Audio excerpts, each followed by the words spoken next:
ഫസ്റ്റത്തെ വിളവെടുപ്പാണ്. ഹലോ കൂട്ടുകാരെ, നമ്മുടെ ടെറസ് ഗാർഡനിങ് വീഡിയോ തുടരുകയാണ്. മൂന്നാമത്തെ എപ്പിസോഡാണ്. നമ്മൾ കഴിഞ്ഞ തവണ ഉപയോഗിച്ച വല തന്നെയാണ് ഇപ്പോഴും നമ്മുടെ പയറിൻ്റെ വള്ളികളൊക്കെ മുകളിലേക്ക് പടർത്തുന്നതിന് വേണ്ടിയിട്ട് ഉപയോഗിക്കുന്നത്. പക്ഷേ അത് കുറച്ചെല്ലാം പൊട്ടിപ്പോയിട്ടുണ്ടായിരുന്നു. ആ ഭാഗത്ത് ഇപ്പോൾ നമ്മൾ ഒന്ന് പുതിയ കയറൊക്കെ ഉപയോഗിച്ചൊന്ന് ശരിയാക്കുകയാണ്.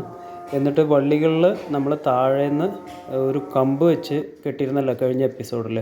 ആ കമ്പ് വെച്ച് കഴിയുമ്പോൾ നമ്മൾ മുകളിലേക്ക് പടർത്തുന്നതിന് വേണ്ടിയിട്ടുള്ള ചെറിയ നൂല് കെട്ടി കൊടുത്തുകൊണ്ടിരിക്കുകയാണ് ഇപ്പോൾ.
ഇന്നത്തെ നമ്മുടെ വിളവെടുപ്പാണ്, ഫസ്റ്റത്തെ വിളവെടുപ്പാണ് കേട്ടത്.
അപ്പോൾ കൂട്ടുകാരെ, നമ്മുടെ ടെറസ് ഗാർഡൻ്റെ ഇത്തവണത്തെ വീഡിയോ, ഈ സീസണിലെ വീഡിയോ ഇവിടെ അവസാനിക്കുകയാണ്. ഇനി നമുക്ക് ടെറസിൻ്റെ ബാക്കി ഭാഗങ്ങൾ, ഗാർഡൻ ബാൽക്കണി എന്നൊരു കൺസെപ്റ്റ് നമ്മൾ മുമ്പ് പറഞ്ഞിരുന്നു. അതിൻ്റെ അറേഞ്ച്മെൻറ്റ്സിലേക്ക് ഇനി കടക്കുമ്പോൾ അതിൻ്റെ വീഡിയോസുമായിട്ട് നിങ്ങളുടെ മുമ്പിൽ വരാം. നിങ്ങളുടെ പിന്തുണ എല്ലാ സമയത്തും ഉണ്ടായിരിക്കണം. Thank you.